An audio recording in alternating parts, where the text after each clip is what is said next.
अभी मैं उद्धव ठाकरे जी से मिलने के लिए आया था और हमारी काफ़ी देर से काफ़ी अच्छी बातचीत हुई। देश में इस वक्त जो माहौल चल रहा है, अलग अलग जो मुद्दे चल रहे हैं उन पे सब पे बातचीत हुई और ख़ासकर जो युवाओं का आंदोलन चल रहा है पूरे देश भर में, दिल्ली में जंतर मंतर पे जो आंदोलन चल रहा है, पूरे देश के युवा इस समय बहुत व्यथित हैं, बहुत गुस्से में हैं, बहुत रोष में हैं। उसको लेके काफ़ी विस्तार में चर्चा हुई।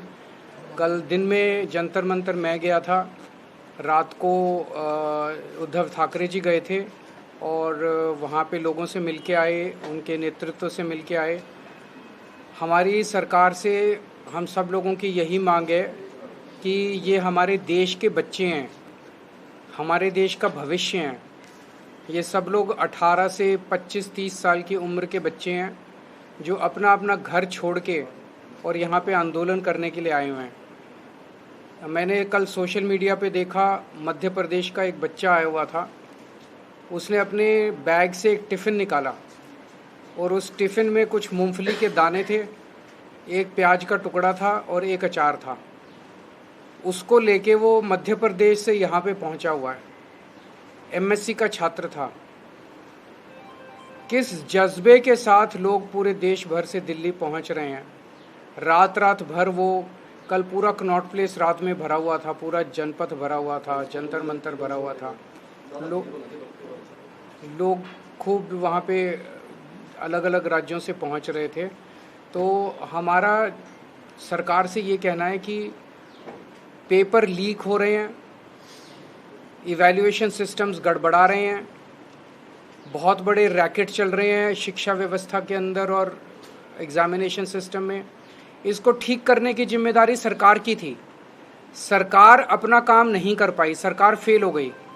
अब जब लोगों ने शिकायत की सरकार से तो जनता को अपना उसका समाधान नहीं मिला। जब समाधान नहीं मिला तो लोग सड़कों पे उतरे और जब सड़कों पे उतरे तो उन पे लाठीचार्ज कराया गया और बर्बरता से उनको मारा गया। ये सही नहीं है। सरकार को इनकी बात सुननी चाहिए। ऐसा भी क्या है, शिक्षा मंत्री इस्तीफा क्यों नहीं दे सकते? कितने मंत्री बदलते हैं, कितनी बार मंत्री बदलते हैं। शिक्षा मंत्री को इस्तीफा देना चाहिए और एग्जामिनेशन सिस्टम को दुरुस्त करना चाहिए। हम इस आंदोलन को पूरी तरह से सपोर्ट करते हैं। शिवसेना और आम आदमी पार्टी दोनों में से कोई इस तरह का आंदोलन चलाने वाली है क्या? 16 मेट्रो स्टेशन बिल्कुल बंद है, लोग नहीं आ पा रहे हैं उनसे बाहर। सरकार ने ये फैसला क्यों किया? सरकार ने ये फैसला क्यों किया है तो सरकार बताएगी, क्योंकि मैं तो सरकार हूँ नहीं। लेकिन ये सरकार ने जो फैसला किया ये गलत किया। आप जितना इन बच्चों को रोकने की कोशिश करोगे, आपने पहले सोनम वांगचुक को उठा के अस्पताल में भर्ती करा दिया। आपको लगा कि अब सोनम वांगचुक गए तो अब आंदोलन ख़त्म हो जाएगा, आंदोलन और बड़ा बन गया। आपने संसद मार्च वाले दिन बहुत बुरी तरह से बर्बरता से डंडे बरसाए, लोगों के सर फोड़ दिए, लोगों की टांगे तोड़ दी। कल मैं मिल के आया, उन सब लोगों को देख के आया जिनको चोटें लगी हैं। उनका बहुत बहुत बुरा, मतलब बहुत दया आई उन सब लोगों को देख के। आपको लगा अब लोग डर जाएंगे, लोग और ज़्यादा संख्या में आ गए, लोग डर नहीं रहे। अगर आप सारे स्टेशन बंद कर दोगे, लोग पैदल चल के पहुँच जाएंगे। लोगों का पैदल चलना भी बंद कर दोगे, लोग कुछ ना कुछ तरीका निकाल के पहुँच जाएंगे।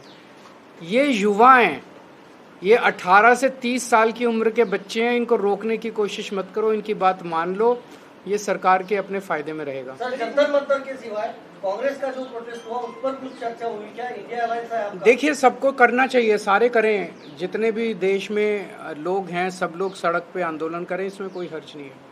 लेकिन आपने शिवसेना और आम आदमी पार्टी दोनों मिलकर कोई आंदोलन की बात कर रहे हैं कि आगे जाने की, दोनों साथ मिलकर? हम तो उनके साथ ही हैं। कल ये भी गए थे, हम भी गए थे, हमें अलग से करने की क्या ज़रूरत है? हम तो उनके साथ ही हैं। वो देश के युवा आंदोलन कर रहे हैं, हम युवाओं के साथ हैं। कांग्रेस के आंदोलन को आपका सपोर्ट है क्या? क्योंकि ऐसे कह रहे राहुल गांधी ने कल हम मुद्दे का सपोर्ट करते हैं। मुद्दा है कि परीक्षाओं का लीक बंद होना चाहिए, परीक्षा लीक होनी बंद होनी चाहिए।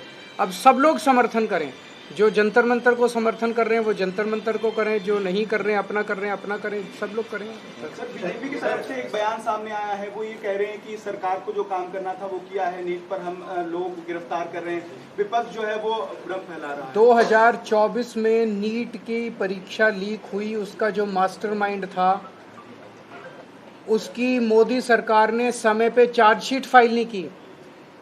चार्जशीट 3 महीने में फाइल करनी होती है और उसको डिफ़ॉल्ट बेल मिल गई, और ये कह रहे हैं कि हम अपना काम कर रहे हैं। जो चोर हैं, जो पेपर लीक करवा रहे हैं, उनको बेल करवा रहे हैं ऑटोमेटिक, डिफ़ॉल्ट बेल, और कह रहे हैं हम काम कर रहे हैं। शर्म आनी चाहिए मोदी सरकार को। इस मुद्दे के सुनवाई के दौरान सीजीआई ने आज कहा डोंट वेस्ट आवर टाइम। क्या किसने बोला? सीजीआई मैं सीजीआई पे कोई सर, एक और सवाल ये है कि कल सीपी में आपने जिक्र किया, सीपी में भी कुछ प्रोटेस्टर्स पहुंचे, उसमें आरएएफ के लोगों को वहां पर मारा पीटा गया, उसमें एफआईआर दर्ज हुई है। जो ये हिंसा हो रही है, जो आप तो जिक्र कर ही रहे हैं कि पुलिस ने वो लाठियां बरसाई, लेकिन प्रोटेस्टर्स की तरफ से भी हिंसा की जा रही है, उसको क्या लेकर क्या आप कहें? मेरे को एक प्रोटेस्टर दिखा सकते हो जिसके हाथ में बंदूक थी? क्या आप एक प्रोटेस्टर दिखा सकते हो जिसके हाथ में डंडा था? क्या आप एक प्रोटेस्टर दिखा सकते हो जिसके हाथ में पत्थर था या कोई आर्म्स थे? ऐसे निहत्थे अच्छे घरों के बच्चों के ऊपर, निहत्थे बच्चों के ऊपर डंडे बरसाना, टीयर गैस के छोड़ना, सर फोड़ना उनके, ये कौन सी जिम्मेदार सरकार है यार? ये तो आतंकी हैं।